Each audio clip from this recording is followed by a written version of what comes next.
Iran America വെടിനിർത്തൽ അന്തിമ ധാരണയിലേക്ക് സമാധാന കരാർ അന്തിമമായെന്നും യൂറോപ്പിൽ കരാർ ഒപ്പിടുമെന്നും US പ്രസിഡന്റ് ഡൊണാൾഡ് ട്രംപ് അറിയിച്ചു. ധാരണാപത്രം ഒപ്പിടുന്നതോടെ ഇറാന്റെ മരവിപ്പിച്ച ആസ്തികളിൽ ഒരു വിഭാഗം US വിട്ടു നൽകുമെന്ന് ഇറാൻ മാധ്യമങ്ങൾ റിപ്പോർട്ട് ചെയ്യുന്നു. ആണവ വിഷയങ്ങൾ സമാധാന കരാറിലില്ലെന്നും ഇറാൻ മാധ്യമങ്ങൾ വ്യക്തമാക്കുന്നുണ്ട്. കാർത്തിക് ചേരുന്നു. കാർത്തിക്, വളരെ പ്രധാനപ്പെട്ട തീരുമാനമാണ് ഇത്. ഔദ്യോഗികമായി തന്നെ സ്ഥിരീകരിക്കപ്പെട്ടു കഴിഞ്ഞു. സജിത്ത്, ഔദ്യോഗിക സ്ഥിരീകരണം വരേണ്ടതുണ്ട്. പക്ഷേ 14 നിർദ്ദേശങ്ങൾ ഉൾപ്പെട്ട ധാരണാപത്രത്തിന്റെ കരടാണ് ഇപ്പോൾ തയ്യാറായിരിക്കുന്നത് എന്നാണ് പുറത്തുവരുന്ന റിപ്പോർട്ടുകൾ. സൗദിയിൽ ഉൾപ്പെടെയുള്ള മാധ്യമങ്ങളാണ് ഈ കരട് ധാരണാപത്രത്തിലെ നിർദ്ദേശങ്ങൾ സംബന്ധിച്ച വിവരങ്ങൾ ഇപ്പോൾ പുറത്തുവിട്ടിരിക്കുന്നത്.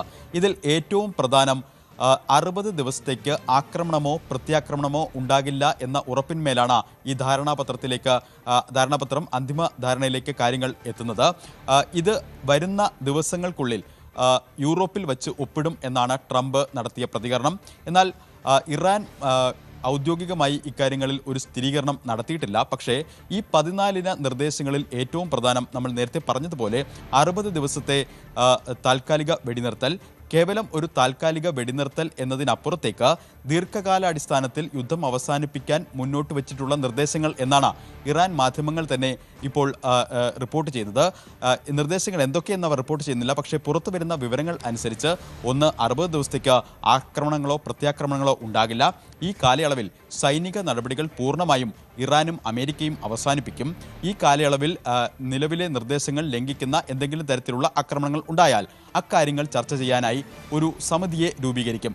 2, ഈ 60 ദിവസത്തെ കാലയളവിനുള്ളിൽ അടുത്ത ഘട്ട ചർച്ചകൾ നടക്കും. അത് വിവിധ വിഷയങ്ങളിലാണ്. നമുക്കറിയാം, ഫെബ്രുവരി 28-ന് ഈ യുദ്ധം ആരംഭിക്കുമ്പോൾ അമേരിക്ക ചൂണ്ടിക്കാണിച്ച പ്രധാനപ്പെട്ട വിഷയം ഇറാന്റെ പക്കൽ ആണവായുധമുണ്ടെന്നും ആ ആണവായുധം അവരുടെ പക്കൽ ഇരിക്കുന്നത് ലോകത്തിന് ഗുണം ചെയ്യില്ല എന്നും അതുകൊണ്ട് ഈ യുദ്ധം ആരംഭിക്കുന്നു എന്നുമാണ്.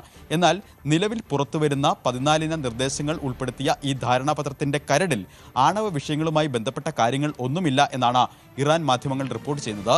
അതായത് ഈ 60 ദിവസം ഘട്ടഘട്ടമായി പല ചർച്ചകൾ നടക്കും.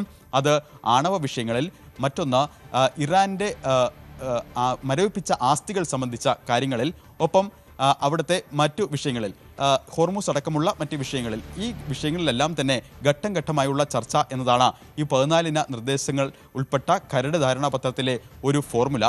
അതിൽ ഏറ്റവും പ്രധാനം ഇറാൻ മാധ്യമങ്ങൾ ഏറ്റവും ഒടുവിൽ പുറത്തുവിടുന്ന വിവരങ്ങൾ അനുസരിച്ച് ഈ കരാർ ഒപ്പിടുമ്പോൾ തന്നെ, അതായത് ഈ ധാരണാപത്രത്തിൻ്റെ കരട് ഇരു ഭാഗങ്ങളും ഒപ്പിടുമ്പോൾ തന്നെ മരവിപ്പിച്ച ആസ്തികളിൽ ഒരു ഭാഗം അമേരിക്ക വിട്ടു നൽകാൻ തയ്യാറാകും എന്ന് ഇപ്പോൾ ഇറാൻ മാധ്യമങ്ങൾ റിപ്പോർട്ട് ചെയ്യുന്നു. അതായത് $24 ബില്യൺ ആദ്യഘട്ടത്തിൽ തന്നെ ഇറാന് വിട്ടു നൽകാൻ US തയ്യാറാകും എന്ന രീതിയിലുള്ള റിപ്പോർട്ടുകളാണ് പുറത്തു വരുന്നത്. അതായത് ഏതാണ്ട് ഇന്ത്യൻ രൂപയിൽ പറഞ്ഞാൽ 2 ലക്ഷത്തിലധികം കോടി വരും.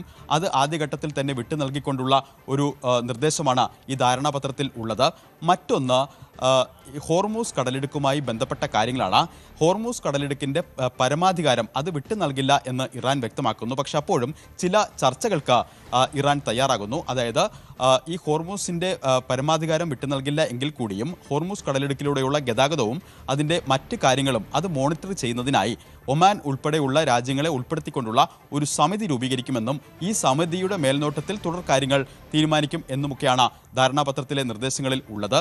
മറ്റൊന്ന്, നമ്മൾ നേരത്തെ പറഞ്ഞതുപോലെ അമേരിക്ക വർഷങ്ങളായി ഇറാന്റെ വലിയ തോതിലുള്ള ആസ്തികൾ മരവിപ്പിച്ച് വച്ചിരിക്കുകയാണ്. അത് വലിയ തരത്തിലുള്ള സാമ്പത്തിക പ്രതിസന്ധി രാജ്യത്തുണ്ടാക്കി. ഇറാന്റെ അവരുടെ നാണയത്തിന് വിലയില്ലാതെയായി. അത്തരത്തിൽ ഇറാൻ റിയാലിന് വിലയില്ലാതായ ഒരു ഘട്ടത്തിലാണ് വലിയ പ്രതിസന്ധി ആ രാജ്യം നേരിട്ടത്. അതടക്കമുള്ള കാര്യങ്ങളിൽ ആദ്യഘട്ടത്തിൽ തന്നെ വിട്ടുവീഴ്ചകൾക്ക് തയ്യാറാകുന്നു. അതായത് ഒരു ഭാഗം അസറ്റ്, അതായത് ഏതാണ്ട് 2 ലക്ഷത്തിലധികം കോടി രൂപ ആദ്യഘട്ടത്തിൽ തന്നെ വിട്ടു നൽകും. തുടർന്ന് ഘട്ടം ഘട്ടമായി മരവിപ്പിച്ച ആസ്തികൾ സംബന്ധിച്ച ചർച്ചകൾ നടക്കും. എന്തായാലും ഇക്കാര്യങ്ങളിൽ, അതായത് ഈ 14 നിർദ്ദേശങ്ങളുമായി ബന്ധപ്പെട്ട് ഔദ്യോഗിക സ്ഥിരീകരണം ഇരുഭാഗത്തു നിന്നും ഉണ്ടായിട്ടില്ല. പക്ഷേ ഇന്നലെ വൈകിട്ട് ഉണ്ടായ സ്ഥിതി നമുക്ക് ഓർമ്മയുണ്ട്. അതായത് ഇറാനുമേൽ ഇന്ന് രാത്രി കടുത്ത ആക്രമണം നടത്തുമെന്നും ഇറാൻ ഇതുവരെ കണ്ടിട്ടില്ലാത്ത രീതിയിൽ ഉള്ള ആക്രമണമായിരിക്കും നടക്കാൻ പോവുക എന്നുമായിരുന്നു ട്രംപ് നൽകിയ മുന്നറിയിപ്പ്. തൊട്ടു പിന്നാലെ 1 മണിക്കൂറിന് ശേഷം ആ ആക്രമണം അവസാനിപ്പിക്കാൻ അല്ലെങ്കിൽ അത് വേണ്ട എന്നൊരു നിർദ്ദേശം ട്രംപ് നൽകുകയും ചെയ്തു. ആ നൽകിയതിന് പിന്നാലെയാണ് സമാധാന ശ്രമങ്ങളിലേക്ക് കാര്യങ്ങൾ എത്തുന്നു എന്ന പ്രതീതി ജനിപ്പിച്ചത്. നേരത്തെ തന്നെ ശക്തമായ ആക്രമണങ്ങൾ കഴിഞ്ഞ 4 ദിവസം തുടരുമ്പോഴും മറുവശത്ത് സമാധാന ചർച്ചകൾ ഒരു വശത്ത് പുരോഗമിക്കുന്നുണ്ടായിരുന്നു. പാകിസ്ഥാന്റെ മധ്യസ്ഥതയിലുള്ള സമാധാന ചർച്ചകൾ വളരെ നേരത്തെ തന്നെ വലിയ തോതിൽ പുരോഗമിച്ചുവെങ്കിലും അതൊന്നും ഫലപ്രാപ്തിയിലേക്ക് എത്തിയില്ല. കഴിഞ്ഞ ദിവസം ഇറാൻ വിദേശകാര്യമന്ത്രിയുമായി ഫ്രഞ്ച് വിദേശകാര്യമന്ത്രി ചർച്ച നടത്തി. അത്തരത്തിൽ പല വിദേശ രാജ്യങ്ങളുടെയും പ്രതിനിധികളുമായി ഇറാൻ നേതാക്കൾ ചർച്ച നടത്തി.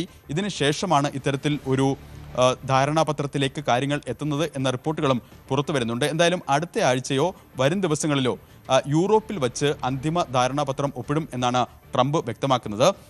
ദീർഘകാലമായി നിലനിൽക്കുന്ന, അതായത് ഫെബ്രുവരി 28-ന് ആരംഭിച്ച് പല ഘട്ടങ്ങളിലായി ലോകത്തെ തന്നെ ഒരു ഊർജ്ജ പ്രതിസന്ധിയിലേക്ക് നയിച്ച യുദ്ധത്തിന് ദീർഘകാലാടിസ്ഥാനത്തിലുള്ള ഒരു പരിഹാരമാകുമോ എന്നതിൽ ഇപ്പോഴും അവ്യക്തതയുണ്ട്. എങ്കിൽ കൂടിയും നിലവിലെ 14 നിർദ്ദേശങ്ങൾ ഉൾപ്പെട്ട ധാരണാപത്രത്തിലെ ഇരു രാജ്യങ്ങളും ഒപ്പുവച്ചാൽ അത് നയതന്ത്ര ചർച്ചകൾക്ക് നിലവിൽ മരവിച്ചുപോയ നയതന്ത്ര ചർച്ചകൾക്ക് അത് വീണ്ടും പുനരാരംഭിക്കാനും തുടർ ചർച്ചകൾക്കും അവസരമൊരുക്കും എന്നതാണ് ഇപ്പോൾ ഉയരുന്ന പൊതു വിലയിരുത്തൽ. സജിത്ത്, അതാണ് സാഹചര്യം. എന്തായാലും പശ്ചിമേഷ്യയിൽ സമാധാനം ഉണ്ടാകുമെന്ന സാധ്യതകളാണ് പങ്കുവയ്ക്കപ്പെടുന്നത്. അടുത്ത ദിവസങ്ങളിൽ തന്നെ യൂറോപ്പിൽ വെച്ച് കരാറിൽ ഒപ്പിടും. അങ്ങനെയുള്ള ഒരു പൊതുധാരണ രൂപപ്പെട്ടു കഴിഞ്ഞു എന്നതാണ് അമേരിക്കയുടെ അവകാശവാദം.